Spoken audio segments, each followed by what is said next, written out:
এতিয়া হ'ব এই যি পূজা সেই পূজা এতিয়া অনুষ্ঠিত হ'ব।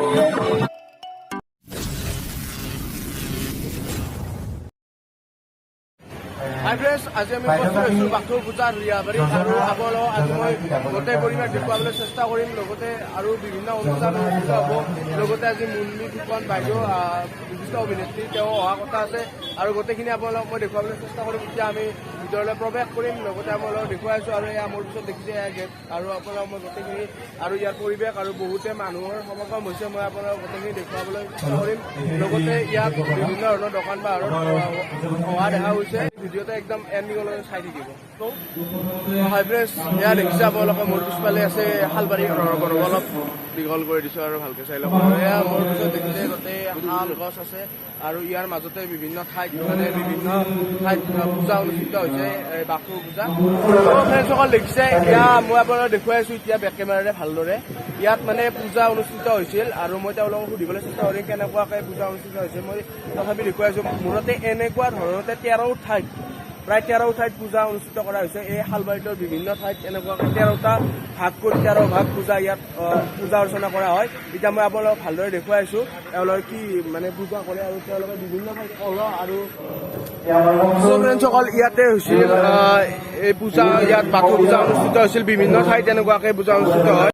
ফ্ৰেণ্ডছ, ইয়াত চাকি আৰু কলহত পানী থৈ এনেকুৱাকৈ পূজা অৰ্চনা কৰা হৈছে আৰু এওঁলোকে শিলতো পূজা কৰিছে। ফ্ৰেণ্ডছ, এতিয়া এই দাদাজনে অলপ আমাৰ এই বাইখো বা বাথৌ উৎসৱৰ বিষয়ে অলপ কৈ দিব।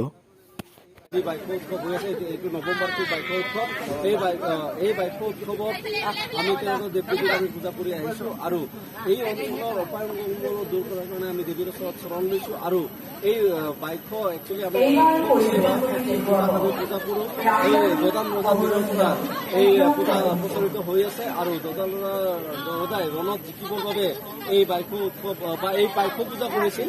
সেইখনৰ এই বাইকো উৎসৱলৈ পৰিণত হৈছে আৰু আমাৰ এইখিনি জনোৱা হয় দৰ্শকসকলক। যিহেতু আমিও এই আজিৰ পৰা নানিলোঁ। ধন্যবাদ। আৰু আজি আছে নেকি?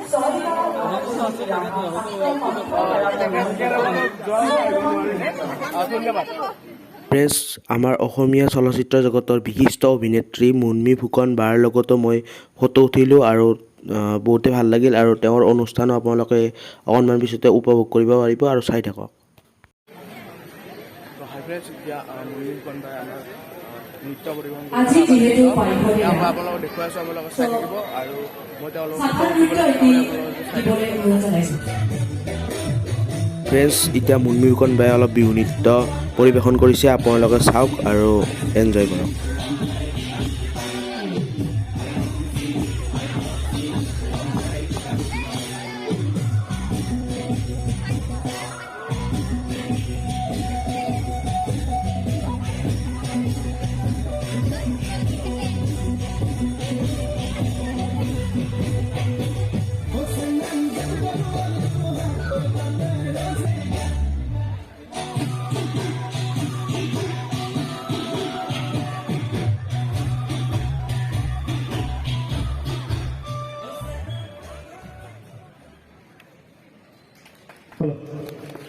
বহুত বহুত ধন্যবাদ জ্ঞাপন কৰিছোঁ মুনমী বাইদেউলৈ। এইবাৰ দাদা আপোনালোকে আজি কি নৃত্য কৰিব?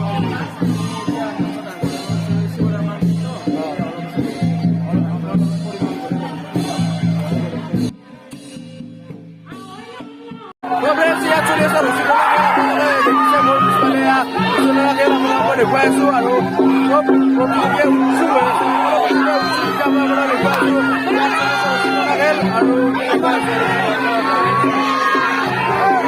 চাওক, এনেকৈ ৰচিতনা খেল ইয়াত হৈ আছে। ইয়াৰ পিছতে যি জুইৰ ওপৰত নৃত্য হয় সেয়া অনুষ্ঠিত হ'ব। মই এতিয়া আপোনালোকক দেখুৱাই আছোঁ।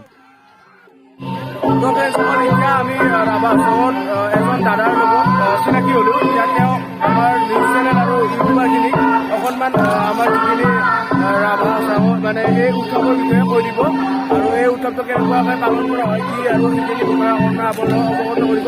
এতিয়া আপোনালোকে সেই চাই লওক। এতিয়া দাদাজনে এই কথাখিনি কৈ আছে, গোটেইখিনি আপোনালোকে এতিয়া চাওক।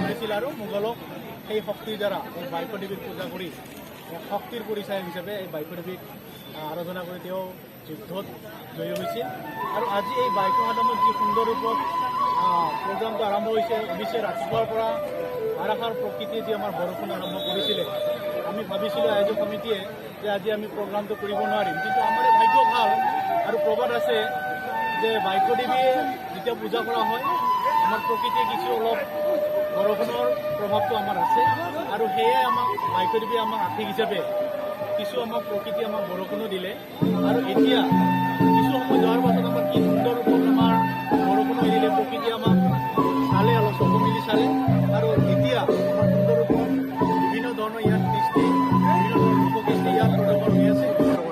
ধন্যবাদ। এতিয়া জুইৰ ওপৰত কিবা এটা বিশেষ পূজা এটা অনুষ্ঠিত হ'ব, মই আপোনালোকক দেখুৱাবলৈ চেষ্টা কৰিম। জুইৰ ওপৰত চাই থাকক কি জুইৰ ওপৰত হয়, ইয়াত ফিল্ডতে অনুষ্ঠিত হ'ব, মই আপোনালোকক দেখুৱাম বাৰু, আপোনালোকে চাই থাকিব।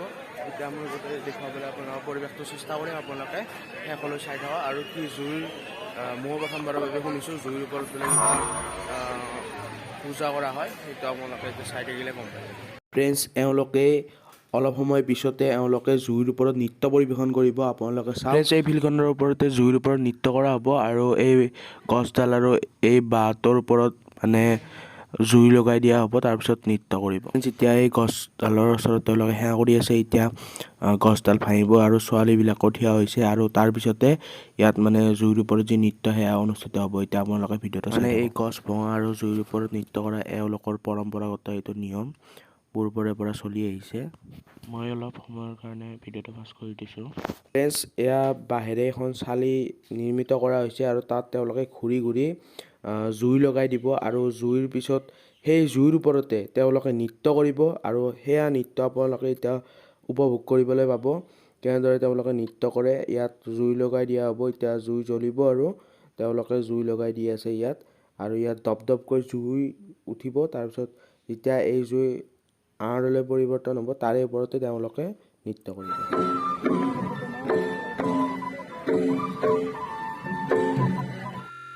ফ্ৰেণ্ডছ, চাওক এতিয়া এওঁলোকে এতিয়া জুইৰ ওপৰেৰে যাব আৰু তেওঁলোকক কিন্তু কোনো আঘাত নহয়, কাৰণ তেওঁলোকে ব্ৰতত থাকে, সেইবাবে তেওঁলোকৰ কোনো আঘাত নহয়, তেওঁলোকৰ এইটো মানে বিশ্বাস। এতিয়া আপোনালোকে মই জুম কৰি দিছোঁ, আপোনালোকে ভালকৈ চাই লওক এওঁলোকে কেনেদৰে জুইৰ ওপৰেৰে দুঃসাহসিকভাৱে দৌৰি আছে আৰু এতিয়া উপভোগ কৰক। সকলে দেখিছে দলং, আৰু এতিয়া মই দলঙৰ ওপৰত আহিছোঁ। আৰু আজিলৈ এইখিনিয়ে। যদি ভিডিঅ'টো ভাল লাগিল লাইক কৰক, শ্বেয়াৰ কৰক, কমেণ্ট কৰক আৰু ছাবস্ক্ৰাইব কৰক। আৰু আজিলৈ আহিছোঁ, বাই বাই, জয় অসম। আৰু এনেকুৱা ভিডিঅ'বোৰ চাই থাকিবলৈ ছাবস্ক্ৰাইব কৰক। এইকেইদিন মই আৰু ভিডিঅ' দিব পৰা নাই, কাৰণ বৰষুণৰ বতৰটো যাব নোৱাৰি, সেইদৰে মই ভিডিঅ' দিব পৰা নাই, তথাপি মই ভিডিঅ' দিবলৈ চেষ্টা কৰিম। তো আজিলৈ আহিছোঁ, বাই বাই।